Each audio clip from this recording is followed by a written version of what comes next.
히브리서 12장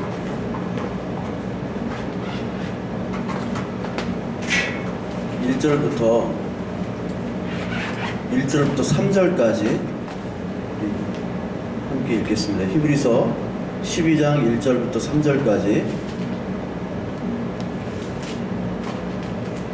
신약성경 367페이지 같이 읽을게요. 이러므로 우리에게 구름같이 둘러싼 허다한 증인들이 있으니 모든 무거운 것과 얼매이기 쉬운 죄를 벗어버리고 인내로서 우리 앞에 당한 경주를 하며 믿음의 주요 또 온전하게 하신 이인 예수를 바라보자. 그는 그 앞에 있는 기쁨을 위하여 십자가를 참으사 부끄러움을 개의치 아니하시더니 하나님 보좌 우주판 앞에 앉아 계셨느니라. 너희는 피곤하여 낙심하지 않기 위하여 죄인들이 이같이 자기에게 고약한 일을 참으신 일을 생각하라. 우리 11절부터 13절까지 12장 11절 13절 함께 또 읽겠습니다. 무릇 징계가 당시에는 즐거워 보이지 않고 슬퍼 보이나 후에 그로 말미암아 연단받은 자들은 의와 평강의 열매를 맺느니라. 그러므로 피곤한 손과 연약한 무릎을 일으켜 세우고 너희 밭을 위하여 곧든 길을 만들어 저는 다리로 하여금 어그러지지 않고 고침을 받게 하라. 아멘. 지난주에 우리 성경 말씀에 보면서 우리 파편적인 지식과 보편적인 우리 하나님의 지식들을 그림으로 우리 봤었죠. 삼위일체의 하나님, 그리고 그 파편적인 어떤 그 큐비즘의 피카소의 그림을 통해서 우리 봤습니다. 그래서 이 하나님의 말씀을 파편적으로 보게 되면 특히 많은 사람들, 특히 성경에서는 이제 유대인들, 파편적으로 보게 되면 그 성경이 뭐가 보이나요? 죄와 하나님의 은혜가 보이는 것이 아니라 자기의 의도 보이고 자기의 도덕과 자기 나름대로의 법칙, 그런 것들을 갖다가 자기 관점에서 보게 되는 것이죠. 그래서 하나님의 말씀을 어떻게 보냐면 자기 소견에 옳은 대로 보게 되는 겁니다. 사사기에 자기 소견에 옳은 대로란 말씀이 있죠. 그러니까 우리는 성경을 어떻게 봐야 되냐? 바로 하나님의 언약의 말씀, 베리트라는 언약으로 봐야 된다고 지난주에 말씀을 드렸고, 우리 성도와 교회는 바로 이 언약의 말씀을 믿고 그 하나님의 나라, 그러니까 하나님이 우리를 다스리신다. 내가 주인이 아니라 하나님의 주권으로 우리를 다스리는 그 나라를 향해 가는 것이고, 그 나라를 믿는 것이죠. 그 나라가 오기 위해서 예수 그리스도께서 우리를 위해서 대신 죽으신, 그리고 우리는 부활함까지 우리 믿는 것을 가지고 그 관점에서, 그 언약의 관점에서 바로 성경을 봐야 된다고 우리 봤습니다. 그래서 예수 그리스도께서 언약에 따라서 6월절 출애굽을 하고 6월절을 이렇게 지키게 하신 그 모형이 바로 계속해서 이어지잖아요. 그래서 예수님께서 6월절 어린 양이 되시고, 그리고 우리를 죄로부터, 그 애굽이라는 세상 죄로부터 구원을 해 주셨다라는 거 우리가 이제 다 알게 됐죠. 다 알다시피. 그러면은 우리가 하나님께서 우리를 구원하시고 우리를 이끌어 주셨는데, 그럼 왜 우리를 구원해 주셨는가? 왜 우리를, 그 이스라엘 백성들을 애굽 땅에서 구원을 해 주셨는가? 라는 그런 목적을 또한 살펴봐야 됩니다. 그게 출애굽기 19장에 나오는데요. 우리 19장 6절을 한번 볼까요? 출애굽기 19장 6절에 보면은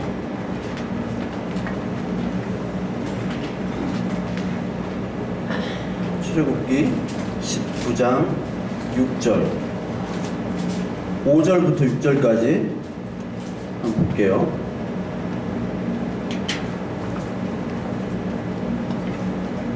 (5절부터 6절까지)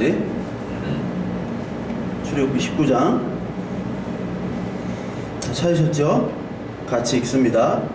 세계가 다 내게 속하였나니 너희가 내 말을 잘 듣고 내 언약을 지키면 너희는 모든 민족 중에서 내 소유가 되겠고 너희가 내게 대하여 제사장 나라가 되며 거룩한 백성이 되리라. 너는 이 말을 이스라엘 자손에게 전할지니라.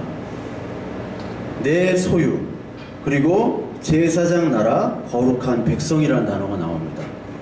내 소유가 되겠다는 거예요. 지난주에 귀에 할례받은 종을 설명을 했죠. 신명기 15장에 7년째 되는 해에 종을 해방시켜 주잖아요.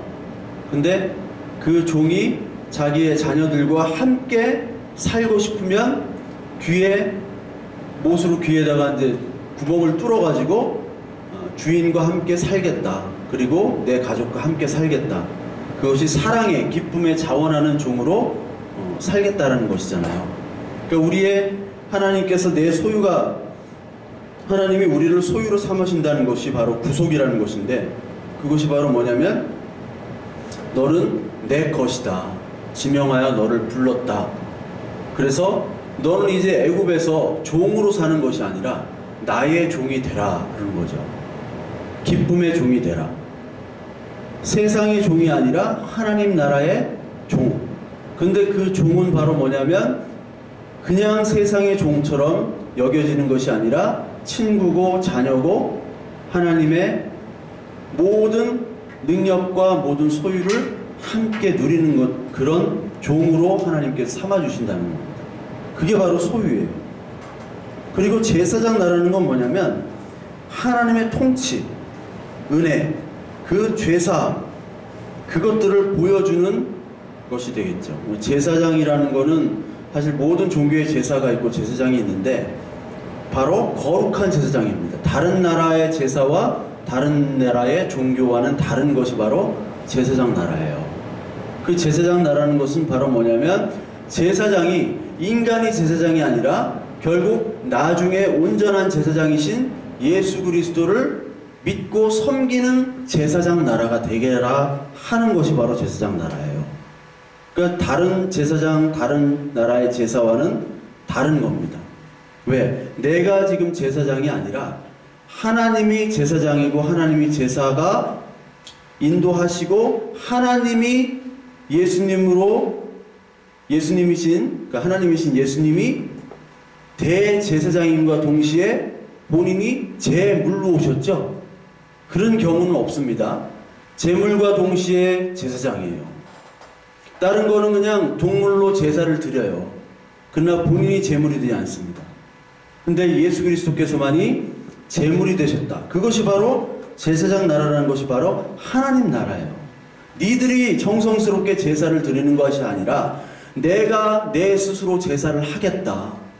내가 제사장님과 동시에 제물로서 하겠다. 그게 창세기 15장에 그 쪼갠 고기 사이로 하나님만이 지나가잖아요. 내가 대신 죽는다는 것에 대한 예표입니다. 그것을 얘기하고 있어요. 그래서 베드로전서 2장 9절에 한번 보면요. 우리 함께 한번 읽어볼게요. 베드로전서 2장 9절. 자, 같이 읽습니다. 여기를 한번 보시고, 쉬운 성경입니다.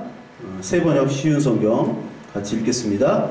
그러나 여러분은 택하심을 받은 족속이요 왕과 같은 제사장들이요 거룩한 민족이요 하나님의 소유가 된 백성입니다. 그래서 여러분을 어둠에서 불러내어 자기의 놀라운 빛 가운데로 인도하신 분의 업적을 여러분이 선포하는 것입니다. 자, 출애굽기 19장 5절 6절의 말씀이 바로 베드로전서 2장 9절에 그대로 나오잖아요. 택하심을 받은 소유된 백성이고 왕같은 제사장이다. 그러니까 여러분들이 이제 예수 그리스도를 믿는 교회가 예수 그리스도가 되는 겁니다. 우리가 바로 예수 그리스도가 되는 거예요. 죄악이고 아직 죄인이고 온전하지 못하지만 그리스도께서 그렇게 인정해 주신다는 겁니다. 우리는 원래는 하나님의 백성이 아니었어요. 하나님을 모르는 자들입니다. 로마서 1장에 나오는 것처럼 하나님을 찾는 자도 없고 하나님을 사랑하는 자도 없고 하나님께 예배하는 자도 없어요. 우리 찬양대로 하나님께 예배하는 자를 찾으신다고 그랬잖아요. 근데 없다고요. 없어. 그렇기 때문에 하나님께서 직접 오시는 겁니다. 우리는 하나님의 자녀가 아니었어요. 이게 호세아서에 나오는데 호세 1장 6절 우리 같이 한번 읽겠습니다. 고멜이 다시 임신하여 딸을 낳았다. 이때 주님께서 호세아에게 말씀하셨다. 그 딸의 이름은 로루하마라고 하여라. 내가 다시는 이스라엘 족속을 불쌍히 여기지 않고 용서하지도 않겠다. 로루하마가 젖을 뗄 때 고멜이 다시 임신하여 아들을 낳았다. 주님께서 말씀하셨다. 그의 이름은 로암이라고 하여라. 너희가 나의 백성이 아니며 나도 너희의 하나님이 아니기 때문이다. 자, 로라는 것은 부정입니다. 로루하마, 내가 용서하지 않겠다, 긍휼을 베풀지 않겠다라는 것이 바로 로루마하예요. No mercy. No mercy라는 영화도 있었는데, 로루하마, 용서하지 않겠다. 그리고 다시 한번 로암미가 나오죠. 로암미는 뭐예요? 그러면 암미는 백성이면 너희는 내 백성이 아니다. 왜요? 여기 고멜과 호세아가 나오죠. 호세아는 누구를 얘기하는 겁니까? 예수 그리스도를 얘기하는 거잖아요. 그리고 고멜은 예수 그리스도를 얘기하는 그 호세아의 부인이죠. 근데 부인이 자꾸 바람을 피고 밖으로 나가는 거예요. 그래서 그 부인이 이제 잡혀갔어요. 인신매매 된 겁니다. 그래서 호세아가 그 부인의 값을 치르고 다시 사오는데 여전히 사왔음에도 불구하고, 그게 구속이잖아요. 그럼에도 불구하고 여전히 남편과 사랑의 관계를 맺지 않는 간음, 영적인 간음을 저지르는 겁니다. 그것을 갖다가 고멜이 그러한 행위를 했기 때문에 이 호세아를 통해서 하나님께서는 이스라엘에게 얘기를 하는 거예요. 너희들은 긍휼이 없고 너희들은 내가 용서하지 않겠고 너희들은 내 백성이 아니다 라고 선포를 해요. 이게 바로 선지서의 내용들이에요. 대부분의 선지서의 내용들은 심판을 얘기합니다. 너 그렇게 하면은 내가 긍휼 없이 심판을 하겠다. 그러나 선지서는 꼭 뒤에 가서는 결론이 달라집니다. 어떻게 달라지냐? 내가 나를 위하여 너는 내 백성이고 나는 너희의 하나님이다. 이거를 다시 선포하면서 너를 회복시키실 것이다 라고 얘기를 해요. 회복시키실 것이다. 여기 보면은 내가 사랑하는 이에게 노래를 해주겠다. 그러면서 땅을 일구고 돌을 골라내고 아주 좋은 포도나무를 심었는데 그 포도나무에 좋은 포도를 맺기를 원하지만 열린 것은 들포도라. 좋은 극상품 포도를 심었지만 열리는 것이 어떤 포도입니까? 들포도예요. 쓸모없는 포도가 심겨졌다는 거예요. 하나님께서 그렇게 은혜를 주셨지만 이 이스라엘 백성들은 열매를 맺지 못했다. 그럼에도 불구하고 하나님께서는 어떻게 하십니까? 너희는 내 백성이다 라고 다시 선포를 하세요. 즉 이 말씀은 뭐냐면 지금까지의 모든 너의 죄악들을 사하겠다라는 거예요. 이게 예레미야에 나오고 벌써 레위기에 벌써 나오죠. 그리고 계시록에도 다시 등장을 합니다. 우리 한번 볼까요? 예레미야 30장 22절 같이 읽습니다. 그 자손이 옛날과 같이 회복되고 그 회중이 나의 앞에서 굳건해질 것이다. 그를 억압하는 모든 사람을 내가 벌하겠다. 너희는 나의 백성이 되고 나는 너희의 하나님이 될 것이다. 이 말씀이 신명기부터 나온 말씀이에요. 레위기부터 나온 말씀이에요. 나는 너희의 하나님이 되고 너희들은 내 백성이 될 것이다. 아니 조금 전에는 용서하지 않겠다, 내 백성이 아니다라고 해놓고 또 백성이 돼요. 그것이 바로 하나님입니다. 하나님은 끝까지 기다리시는 분이에요. 끝까지. 그 언약을 이룰 때까지 너희들은 할 수 없지만 내가 그 언약, 사랑의 언약을 내가 끝까지 내가 지키겠다, 내가 행하겠다, 그 말씀을 계속 하시는 거예요. 그러나 그 중간 과정에는 심판과 징계와 징벌이 있겠죠. 자, 레위기 26장 12절 같이 읽겠습니다. 내가 내 성막을 너희 중에 세우리니 내 마음이 너희를 싫어하지 아니할 것이며 나는 너희 중에 행하여 너희의 하나님이 되고 너희는 내 백성이 될 것이니라. 내 마음이 너희를 싫어하지 아니할 것이다. 용서가 없음에도 불구하고 이 하나님의 본심의 마음은 싫어하지 않고 너희들을 내 자녀로 삼아 주시겠다라는 말씀입니다. 이것이 바로 계시록 21장 마지막에 결론으로 또 등장합니다. 자, 다 이루었다. 이 말씀을 하셨죠? 여기 보면 나에게 말씀하셨습니다. 다 이루었다. 이게 어디서 하신 말씀입니까? 십자가에서 다 이루었다. 이 말씀이 뭐예요? 뭘 다 이루었다는 겁니까? 뭘 다 이루었다. 그렇죠. 내가 내 언약대로 다 내 백성을 택하고 내가 그들을 위해서 죽고 다시 부활해서 부활의 증거를 보여주시고 그 하나님의 나라를 다 완성했다라는 거예요. 십자가에서. 그러면서 나는 알파이며 오메가 곧 처음이며 마지막이다. 목마른 사람에게는 내가 생명수 샘물을 거저 마시게 하겠다. 이기는 사람은 이것들을 상속받을 것이다. 나는 그의 하나님이 되고 그는 내 자녀가 될 것이다. 이 말씀을 계속해서 하고 계시는 거예요. 이게 뭐냐면 하나님이 하나님의 뜻대로 하겠다는 거예요. 언약은 누가 지키느냐? 내가 지키는 것이 아니라 하나님이 지키겠다라는 거예요. 내가 하나님을 섬기고 내가 헌신하겠다는 것이 아니라 내가 너희들을 섬기고 내가 헌신하겠다는 것이 바로 우리가 믿는 믿음입니다.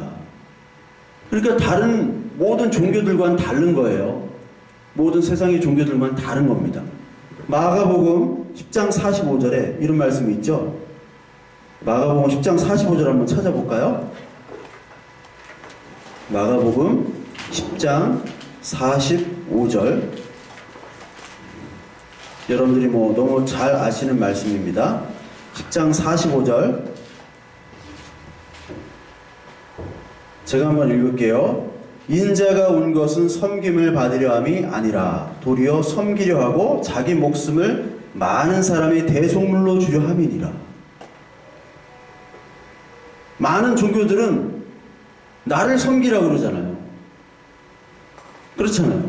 말하지 못하는 우상을 만들어서 거기다가 섬기는데 그것이 그 우상을 섬기는 것이 아니라 곧 나를 섬기는 것이죠. 그래서 골로새 3장 5절에 보면 모든 우상은 탐심이라고 그러죠.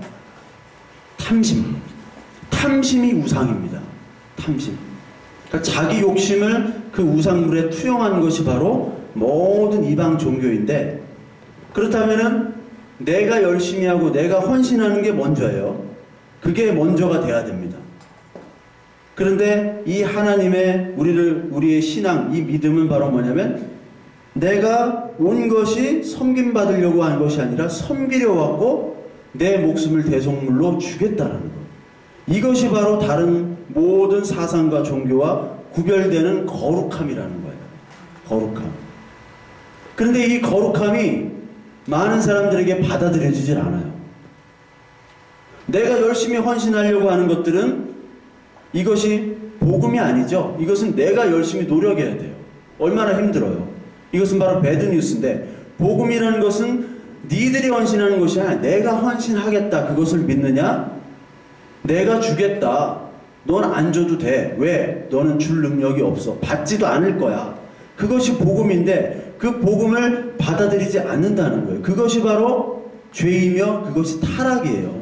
우리가 뭐 도덕적으로 뭐 윤리적으로 타락, 이것이 타락의 본질이 아닙니다. 그래서 모든 지금 종교가 타락되어 있어요. 우리 교회 마찬가지입니다. 자, 여기 보면은 여기 어디입니까? 예? 아, 왜 이렇게 무식해요? 예. 바티칸 아니에요, 바티칸. 교황 사는 데 아니에요, 교황. 안 가봤어요? 우리 가봅시다, 다 같이. 나 여기 기둥 옆에서 이 빨래 말리다가, 빨래 말리고 낮잠 자다가 경비가 좀 딴 데서 이제 자라고 그래가지고. 딴 데서 잤는데, 여기를 한번 보세요. 이게, 이 성당, 여기가 이제 성당입니다. 여기가 이제 성당인데, 이 성당이 위에서 보면 다 십자가 모양이에요. 성당이. 옛날 그 중세시대부터 만들어진 모든 교회 건축은 십자가입니다. 그게 이제 종교개혁 이후로는 특히 이제 독일, 스위스 중심으로는 그 십자가 모양들이 다 없어지게 돼요. 건축이. 뾰족뾰족한 형태로 이제 달라지는데 이 길이가 요 앞에 입구부터 요 뒤에까지의 길이가 153m입니다. 예. 무슨 뜻인지 아시겠죠? 153. 예. 153마리의 물고기. 이게 누가 설계를 했냐면, 원래 브라만테라는 사람이 이제 설계를 했다가 다 못하고 그 교황 레오 10세가 미켈란젤로를 불러요.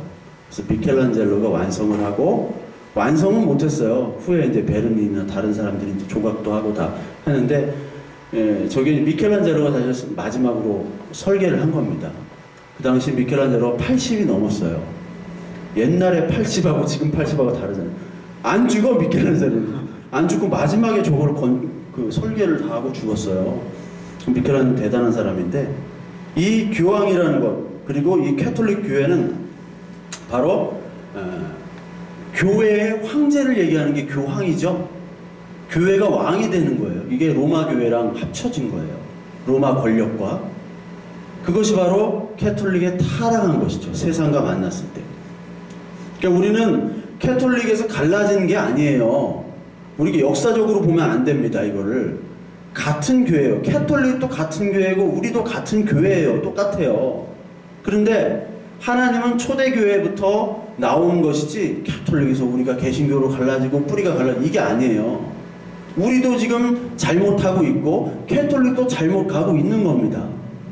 그 중에 하나님의 택한 백성만 있는 것이지 어떤 조직, 어떤 교파, 뭐 너는 이단이고 나는 뭐 정통이고 뭐 너는 사단 같은 놈이고 마귀 사춘 같은 놈이고 막 이렇게 얘기하지만 하나님이 보실 때는 언약 백성, 그 안에 그리스도가 있는 것을 얘기하는 것이지 인간의 조직과 인간의 언어와 인간의 어떤 모든 판단으로 너는 캐톨릭은 나쁜 놈, 개신교도 나쁜 놈.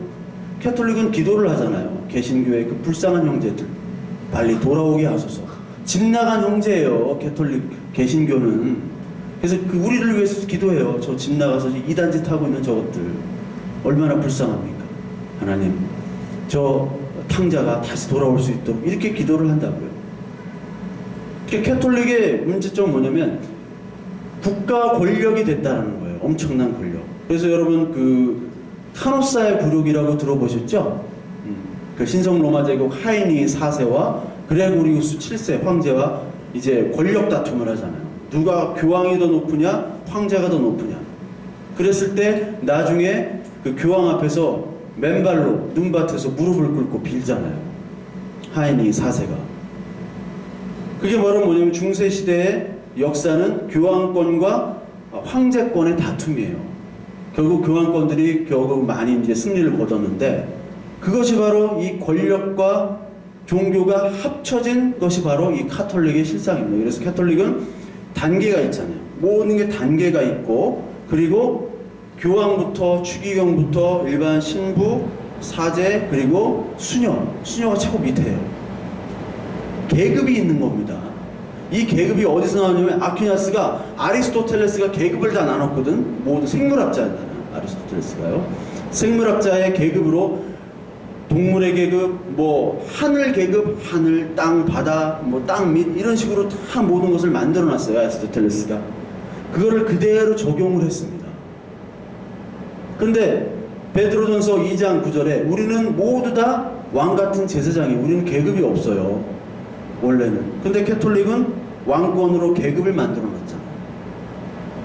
거기다가 여러분 여기는 별로 없어요. 여기는 별로 없는데 고딕 양식 같은 데 보면은 제가 이게 옛날에 15년 전에 이게 엽서 있는데 이게 미카엘 천사가 이 마귀 새끼인지 쫄개인지 하여튼 죽이는 건데 찔러 죽이는 건데 이런 마귀 동상들 있잖아요. 이런 마귀 동상들이 성당 그 천주교 교회마다 있어요. 엄청나게 많이 있습니다. 제가 뭐 볼 때마다 있더니 이게 왜 있을까? 아니 교회가 마귀 동상을 이렇게 너무 많이 해놨어요. 그 동상을 왜 그랬을까? 난 이해가 안 가더라고 아직까지. 근데 캐톨릭이 이런 것들을 너무 많이 동상을 해놨어요. 그래서 뭐 단테 신곡 같은 데 보면 뭐 미켈란젤로 천지창조 이런 데 보면 막 마귀가 섞여 있고 천사도 있고 뭐 하나님도 인간으로 돼 있고 막 이상하게 혼합 사상이 되어 있습니다. 이것이 바로 캐톨릭의 사실은 타락이에요. 여기 한번 보세요. 여기가 이 가운데에 이게 뭡니까 이게 우뚝 솟은 게? 오벨리스크예요. 이집트에는 오벨리스크를 여기다 갖다 놨다고. 이게 우상 신전을 갖다가 하나님의 자리, 베드로가 뭐 죽었다고 전승에 들려지는 거기서 딱 박아놨어요. 이거 자체가 이상한 거예요 지금. 왜? 로마 캐톨릭이 국가 권력이 되면서 그리스 로마 신화와 이방의 많은 종교 관습들을 그대로 가져왔습니다. 그래서 사실 여기 그 성당 안에 보면은 베드로의 무덤이 있는지 없는지 모르겠는데 무덤이 있고 그 무덤을 이제 밖에서 이제 좀 보고 또 성당 같은 데 보면 성인들의 유품들, 해골들 그런 것들이 많아요. 그것들 보고 만지고 그러니까 발 같은 데를 많이 만지거든. 그러면 복이 온다고 해가지고 이런 일들을 많이 합니다. 이런 것들이 이제 캐톨릭의 타락성이죠. 그리고 캐톨릭은 원래 의전과 예식을 중요시하는데 원래 설교가 별로 없어요. 기도도 우리 목회자들은 기도를 우리가 하는데 캐톨릭은 설교도 읽습니다. 그냥 읽고 설교가 거의 없고 기도도 기도 문대로 읽어요. 기도를 하지 않고 읽습니다. 근데 어느 순간부터 캐톨릭은 이제 성경 공부를 하기 시작했어요. 설교를 하기 시작했어요. 캐톨릭이. 스타 신부를 배출하려고 노력을 했습니다. 그래서 스타 신부가 차동엽 신부. 차동엽 신부라고 몰라요? 예? 차동엽 신부라고 유명한데 무지개 원래를 쓴 이게 200만 부 팔렸어요. 그리고 황창엽 신부라고 아세요? 전혀 모르죠? 스타 목사님들이 많이 있었잖아요. 스타 목사님들 때문에 이제 개신교가 많이 부흥하니까 스타 신부님을 키워야겠다. 이 두 사람이 지금 캐톨릭을 이끌어가고 있어요. 황창현, 차동엽 이 두 신부. 원래 그런 것들을 정죄했어요. 어떤 신부나 사람 한 개인이 스타가 되는 것들을 정죄했는데 교황 빼고는 이제 세력을 키우기 위해서 그것들을 이제 이미지화 시키고 그것들을 하는 것입니다. 그것이 캐톨릭 안에 이 타락이 또 시작이 되는 거예요. 그들 교리 안에서의 타락. 그리고 여러분 개신교는 어떻게 됩니까? 우리 개신교라고 하기는 좀 그렇지만 만인 제사장 아니에요. 우리는 다 목회자나 여러분들이 다 똑같습니다. 그럼에도 불구하고 목회자나 여러분들이 똑같음에도 불구하고 지금은 어때요? 목회자가 교황 권력이 되어버렸어요.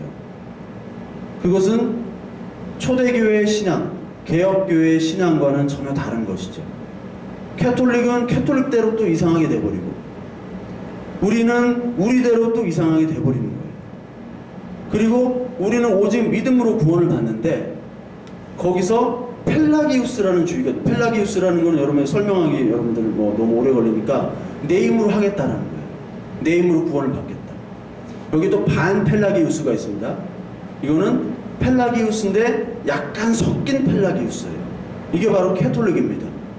캐톨릭 하나님의 은혜가 있고 거기에 은혜가 좀 부족하기 때문에 인간의 공로가 좀 필요하다. 여러분 하나님은 하늘은 스스로 돕는 자를 돕는 자 이런 말 있잖아요. 그게 바로 반 펠라기우스주의예요. 이것들이 우리의 교회에 너무 많이 침투를 했어요. 그래서 모든 교회마다 이제 내 힘으로 할 수 있다. 하면 된다. 해보자. 할 수 있다.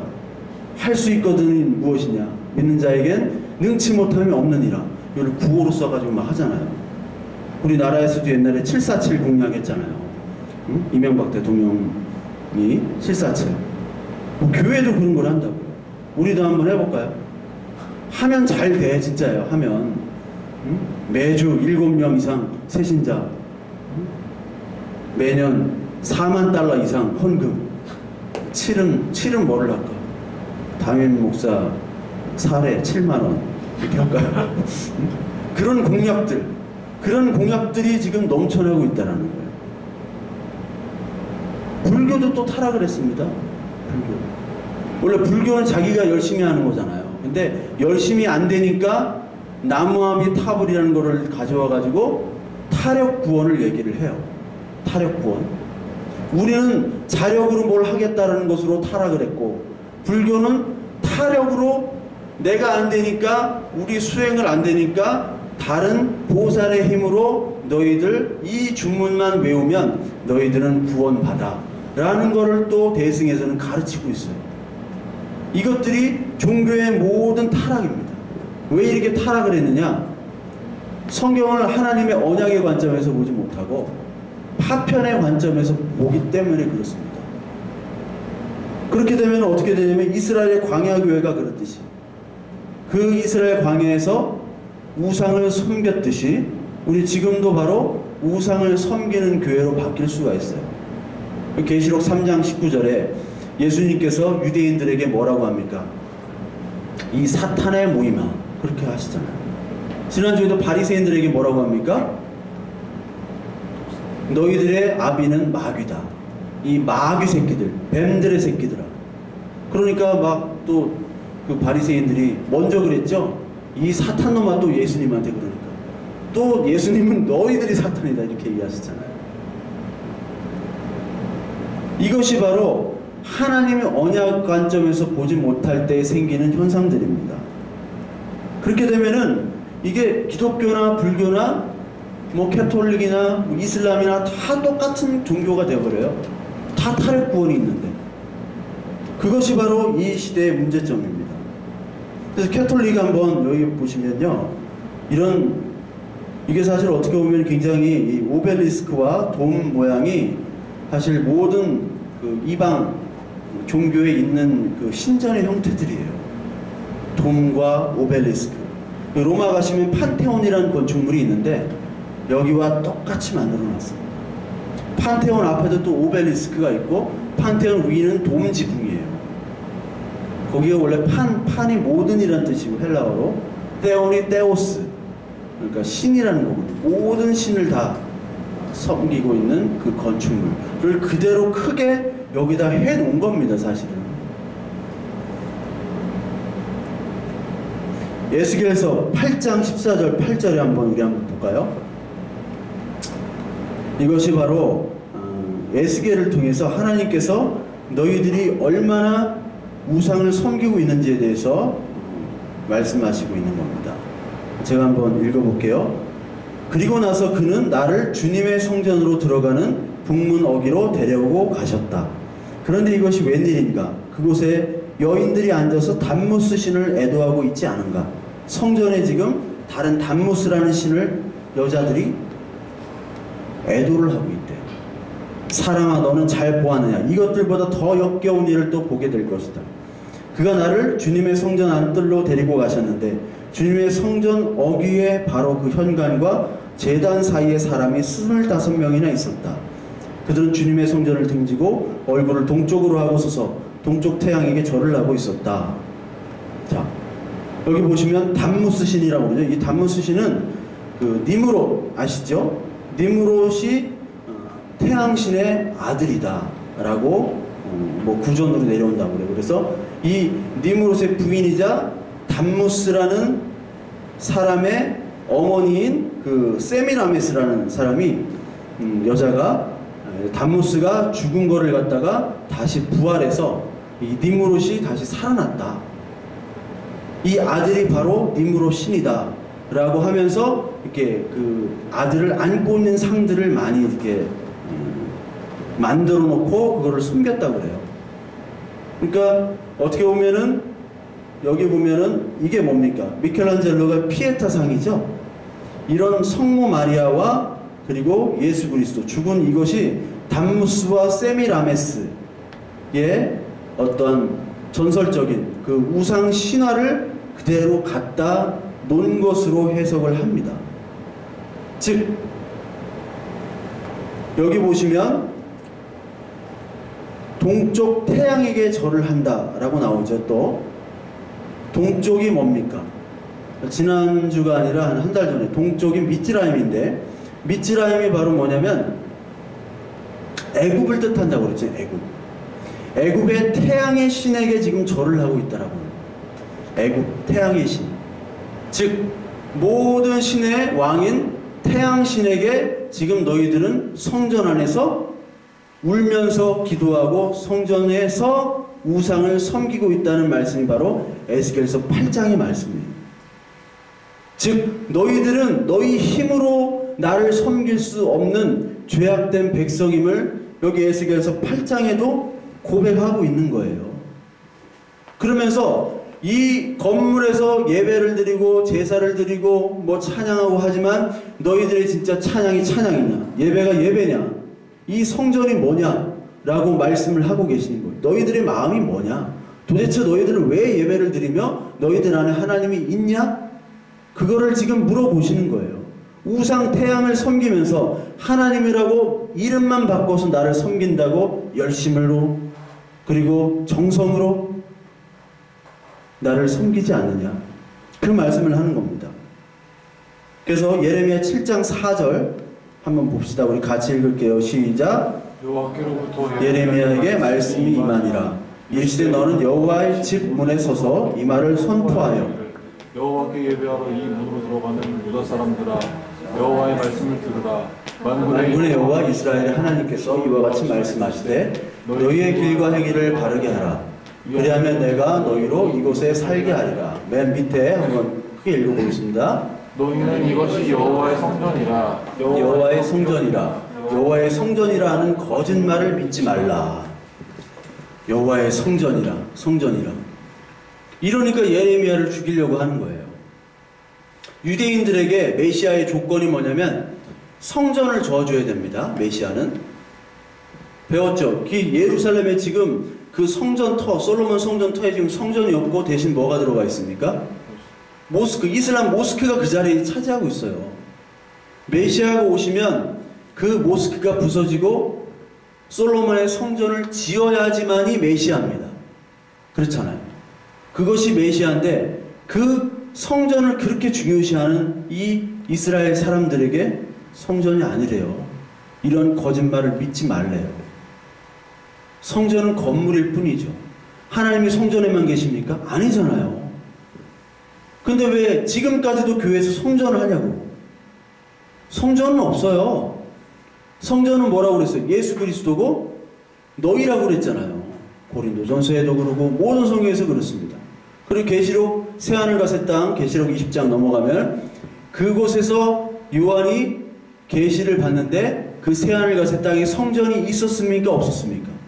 안 읽어보셔서 모르죠. 성전이 없다라고 나와요. 거기에 나중에 살펴볼 거예요. 성전이 없다. 너희가 성전인데 무슨 성전이냐. 근데 아직도 성전 건축 헌금을 내고 있다라는 것은 이건 뭔가 심각하게 잘못된 것이죠. 11조 역시 우리 그리스도께서 11조가 되셨습니다. 그렇다면 11조는 없어졌어요. 그러나 여러분들 11조가 없어져서 헌금을 안 하면 안 되는 거예요. 헌금을 더 많이 해야 됩니다. 11조가 없어졌기 때문에. 술 마실 때는 막 지갑 채로 딱 던지면서 2만 번 가져와. 딱 이렇게 안 따지면서 11조 낼 때는 막 정확하게 10%를 따지잖아요. 아니 그걸 따지지 말고 하나님께 드리라는 거예요. 세금도 아니고. 그걸 막 일일이 막 100만 원 받으면 10만 원만 정확하게. 20, 30은 왜 못 드려요? 그걸 왜 꼭 따져야 돼요? 하나님께서 이러한 종교성들을 하나님 받지 않으신다는 거예요. 이것이 바로 뭐냐면 불법이라고 얘기를 하십니다. 불법. 마태복음 7장 21절부터 나오죠. 이 불법을 행한 자들아 썩 나가라, 꺼져라. 너희들이 열심히 종교 생활하고 열심히 선지자 노릇하고 주의 이름으로 다 했잖아요. 병도 고치고. 그러나 그것을 하나님이 없는 사람들, 불법이라고 얘기를 하는 겁니다. 그래서 이 불법을 행하고 그리고 하나님을 알지 못하는 사람들은 왜 그러냐면 하나님의 언약의 관점, 창세기부터 계시록까지의 모든 이 언약의 관점들에 대해서 잘 모르기 때문에 그렇습니다. 그래서 파편이 아니라 절대적인 보편 지식인 진리인 예수 그리스도를 아는 것이 정말 중요해요. 왜냐하면 이것은 생명의 문제고 우리의 존재의 문제이기 때문에 그래요. 아니 그거 안다고 밥 먹여주냐? 응? 밥을 먹여주지는 않지만 너희들의 생명을 주시는 거예요. 우리에게. 존재의 근원 자체가 되는 겁니다. 우리 마태복음 한번 봅시다. 마태복음 17장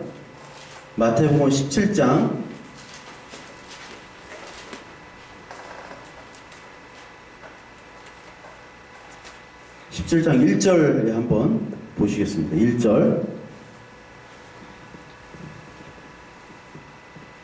1절부터 3절까지 여러분들이 한번 읽어보실래요? 자, 시작. 엿새 후에 예수께서 베드로와 야고보와 그 형제 요한을 데리시고 따로 높은 산에 올라가셨더니 그들 앞에서 변형되사 그 얼굴이 해같이 빛나며 옷이 빛과 같이 휘어졌더라. 그때 모세와 엘리야가 예수와 더불어 말하는 것이 그들에게 보이거늘. 예수님께서 베드로와 야고보와 요한을 데리고 높은 산에 올라가셨죠. 근데 그 산에서 누가 보였습니까? 누구와 만났습니까? 모세, 엘리야, 그리고 예수님까지 있었으니까 이분들이 있었어요. 모세는 율법이죠. 엘리야는 선지자의 대표입니다. 그 율법과 선지자를 완성하러 오신 분이 바로 예수님이시죠. 세 분이 딱 만나셨어요. 근데 이 세 분의 공통점이 있습니다. 뭘까요, 여러분? 모세와 엘리야와 예수님. 모세와 엘리야 죽여달라고 그랬어요. 자살을 시도하려고 했던 사람입니다. 이 사람들 둘이. 아세요? 모르세요? 모세, 엘리야 죽여주세요. 내 손으로 죽을 수 없으니까 하나님 기도가 죽여주세요. 죽여주세요. 욥도 죽여달라 저주했죠? 근데 죽었으면 좋겠다고 그랬어요. 욥도. 요나도 마찬가지예요. 뭐 안 뛰어들면 되는데 그냥 뛰어들었어요. 물고기 밥이 됐다고요. 근데 예수님도 뭐라고 얘기하셨습니까? 겟세마네 기도에서 할 수 있거든. 주님 제발 이 고난의 잔을 나에게 걷어가 주세요. 주님. 즉 고난의 잔이 뭡니까? 죽음이잖아요. 예수님 죽음에 대해서 두려워하셨어요. 두려워했다고요. 죽음이 뭐 쉽습니까? 죽는 게? 이 알람 있는 애들은 쉬워. 뭐 폭탄 들고 막 돌아다니니까. 네. 쉬워요. 걔들은 진짜 쉬운 애들이에요. 근데 오히려 예수님이 죽음을 두려워하셨다니까요. 또 모세, 엘리야 죽겠대요. 그래서 죽겠다고 하는 사람은 동창회에 지금 참석한 겁니다. 베드로, 요한, 야고보가 끌려간 거예요. 동창회에. 우리가 그렇게 모델로 삼는 믿음의 선배, 그리고 우리의 믿음의 실체인 예수 그리스도께서 마저 죽여달래요. 근데 여러분 가만히 보십시오. 모세와 엘리야, 욥 이런 사람들은 지금 구약시대의 사람들입니다. 지금 모세는 율법을 얘기했고 엘리야는 선지를 얘기했어요. 이건 뭐냐면 바로 예수 그리스도를 예표한 거잖아요. 예수 그리스도께서 오실 것이다 라는 것을 율법과 선지서에서 얘기한 거예요. 그러면 이들은 아직까지는 파편적인 삶에 머물러 있는 사람들이에요. 그렇잖아요. 모세도 물론 나와 같은 선지자가 올 것이다, 그의 말에 순종해라 했지만 이게 무슨 말인지 몰라요. 모세는 가나안 땅만 알 수 있는 사람이에요. 모세는. 근데 가나안 땅도 가보지도 못했어요. 우리는 갈 수가 있잖아. 그렇죠?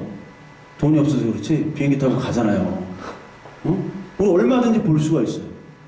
자, 엘리야는 그 땅에 살았지만 그가 얘기했던 예수 그리스도를 볼 수는 없었습니다. 제자들은 봤죠. 제자들은 봤습니다. 그러나 봤음에도 불구하고 어떻게 했어요? 예수님을 버리고 도망갔어요. 어떤 제자는 예수님을 팔았습니다. 자, 우리는 어떨까요? 우리는 그 땅에 가보지도 못했죠. 응? 예수님 본 적도 없어요. 하나님 본 사람이 있어요? 없어요. 그럼 우리는 뭐가 있습니까? 온전한 계시의 이 지식들을 다 가지고 있는 거예요. 우리는 그 온전한 계시의 지식을 다 가지고 있는 우리가 믿음의 마지막 세대이고 마지막 주자고, 우리가 바로 가장 믿음이 있는 자입니다. 여러분 이걸 알으셔야 돼요. 우리가 모세보다 더 뛰어나고요, 엘리야보다 더 뛰어나요. 예수 그리스도께서 하신 일보다 더 많은 일들을 우리는 할 수 있습니다. 그것이 지금 성도의 정체예요. 성도의 정체. 여기 히브리서 11장 39절 40절 한번 읽겠습니다. 시작. 이 사람들은 모두 믿음으로 말미암아 훌륭한 사람이라는 평판은 받았지만 약속된 것은 받지는 못하였습니다. 하나님께서 우리를 위해 더 좋은 계획을 미리 세워주셔서 우리가 없이는 그들이 완성에 이르지 못하게 하신 것입니다. 이 말씀이 뭐냐면 히브리서 11장에 믿음의 조상들이 쫙 나열이 되잖아요. 우리가 얼마나 많은 설교를 들었습니다. 이런 믿음의 조상대로 우리도 열심히 믿어보자. 그 말씀이 아니라니까요. 그 말씀이. 열심히 믿어보자 그러는데 맨 마지막에는 뭐예요? 맨 마지막에 막 죽고 막 핍박당하고, 그럼 우리 핍박당하고 죽으라는 거예요? 뭐예요? 마지막은 뭐냐면 이 모든 믿음의 조상들, 아브라함부터 했던 모든 사람들이 믿음으로 말미암아 훌륭한 사람이라는 평판을 받았어요. 그러나 약속된 예수 그리스도의 실체는 받지를 못했습니다.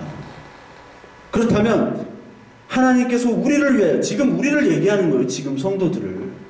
물론 그 당시 신약 성경에 있던 사람들을 얘기하겠지만 1차적으로는 우리를 다 해당이 됩니다. 우리를 위해 더 좋은 계획이 뭡니까? 예수 그리스도죠. 예수 그리스도를 계획을 아는 자와 모르는 자. 하나님은 우리 이스라엘 시대 때, 구약 시대 때 그 사람들은 파편적으로 고기만 알도록, 율법만 섬기도록 하셨지만 지금 우리는 뭐냐면 더 나은 제사, 더 좋은 계획을 미리 세워주셨어요. 창세부터. 그래서 예수께서 오시게 하시고, 예수님이 죽으신 후에 부활하시고, 그 다음에 누가 오세요? 보혜사 성령으로 오시잖아요. 지금은 성령이 교회 시대잖아요. 우리는 이 모든 것들을 다 가졌기 때문에 우리가 없이는 그들의 믿음이 헛되다는 얘기입니다. 무슨 얘기인지 이해가 되시겠어요? 우리는 예수 그리스도를 알고 기다리고 성령까지 받았잖아요. 다 알잖아요. 이 계시가 다 있잖아요. 근데 전에 있던 사람들은 몰라요. 이것들이 뭔 얘기하는지 모릅니다. 하나님이 왜 출애굽을 시켜줬는지 몰라요. 모세도 잘 몰라요. 아무도 몰라요. 그런데 그 믿음을 향해서 갔다라는 게 뭔진 모르지만 아브라함이 본토 친척을 떠나가지고 그냥 갔던 것처럼, 지가 간 것도 아니고 하나님이 억지로 끌고 간 거죠. 그런 것처럼 모르지만 그 사람들은 믿음을 향해 달려갔는데 우리는 실체를 봤기 때문에 진짜 이들이 기다리는 믿음의 실체가 우리를 통해서, 예수 그리스도를 통해서, 이 성경을 통해서 이루어졌다. 그게 완성이 됐고 그들은 아직까지 완성을 보지 못했다.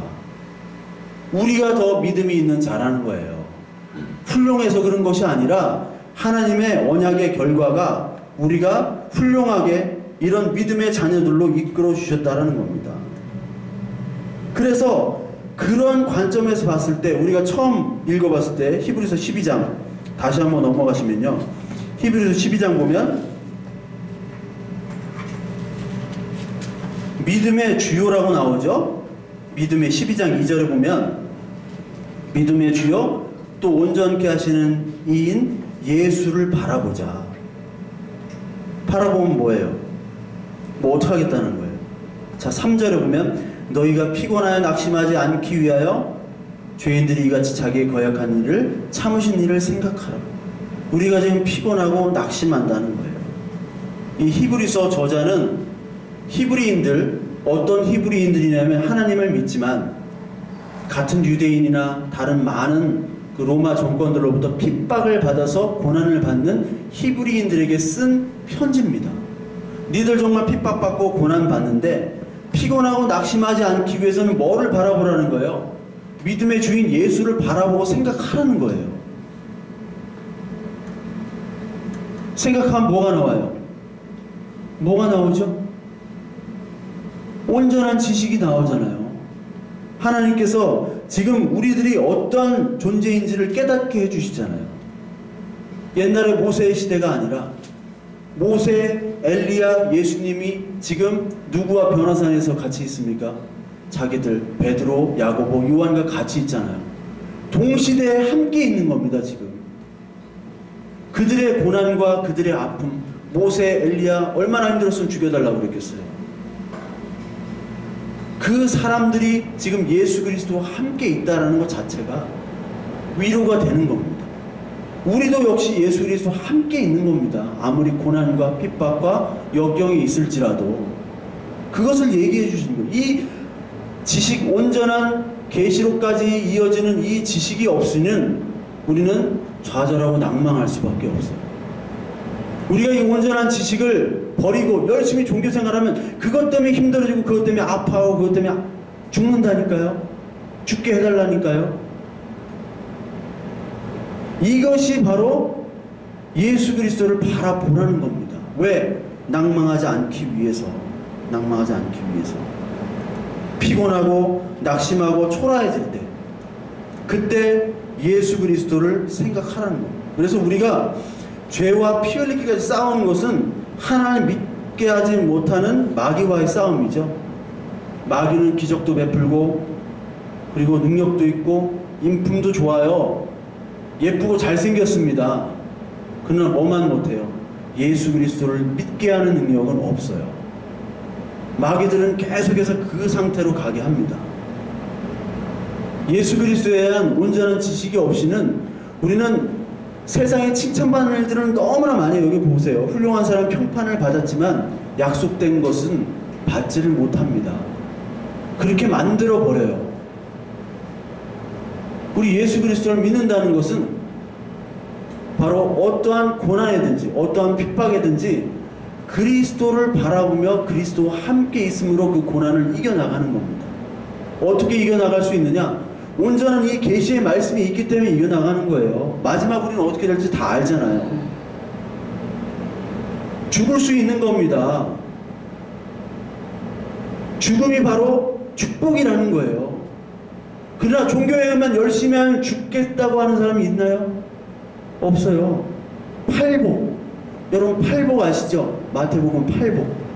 그게 복이에요? 뭐예요? 그 저주지, 저주. 그거를 받으래요. 누가 받아요? 아무도 안 받아요. 그러니까 내가 너희들을 팔복을 받게끔 내가 해주겠다는 거예요.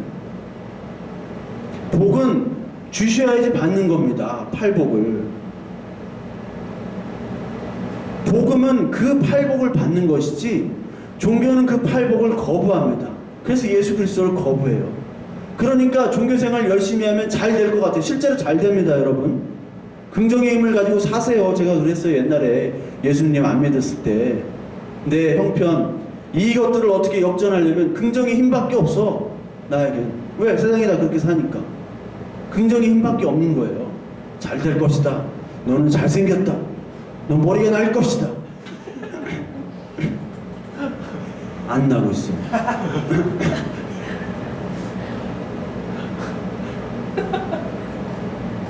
그렇게 살아왔잖아요. 그런데 그것 때문에 나중에 좌절하고 낭망합니다. 여러분 지금 좌절하고 낭망 되잖아요, 여러분. 안 돼요? 여러분 가정이 다 화목합니까? 예수 믿어도? 예수 믿어도 여러분 인격이 변합니까? 응? 남편, 자식, 아내 때문에 화나고, 돈 때문에 화나고, 집안 때문에 화나고, 취직 안 돼서 화나고, 다 그렇잖아요. 아프잖아요. 그 아픔을 어떻게 하라는 거예요? 자, 12절 봅시다. 12절. 히브리서 12절, 12장 12절.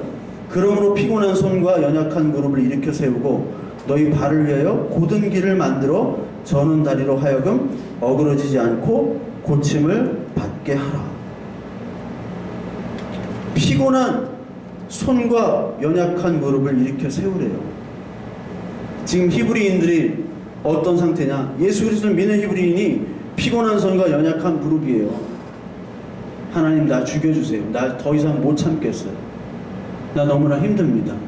예배에 참석해서 하나님 말씀 듣고 찬양하지만 더 이상 위로가 되지 않습니다.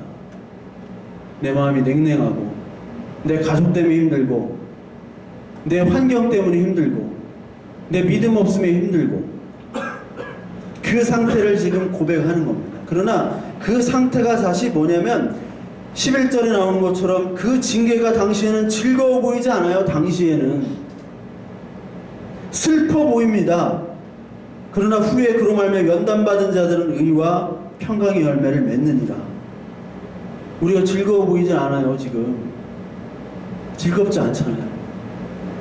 그 당시에는, 지금 현재 상태입니다. 원어로 보면 현재에는 즐겁지 않습니다. 하나님 뜻이 어디인지 몰라요. 그러나 하나님은 연단 후에 우리를 믿음의 자녀로 이끌어 주시는데 그 연단이 축복임을 깨닫는 것은 하나님을 아는 이 온전한 지식이 있을 때, 그때만이 우리가 깨달을 수 있고 그 힘만이 일으키는 것이지, 너희들 잘 될 거야, 걱정 마, 아무 위로가 되지 않습니다. 호세아서 4장 6절에 보시면 이렇게 안 나오네요. 네. 호세아서 4장 6절 찾아봅시다.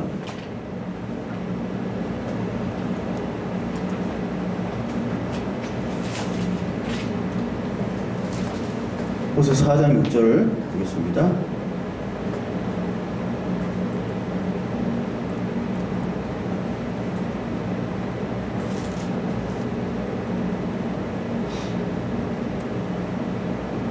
자, 4장 6절 같이 읽습니다. 시작. 내 백성이 지식이 없으므로 망하는도다. 내가 지식을 버렸으니 나도 너를 버려 내 제사장이 되지 못하게 할 것이요, 내가 내 하나님의 율법을 잊었으니 나도 내 자녀들을 잊어버리리라.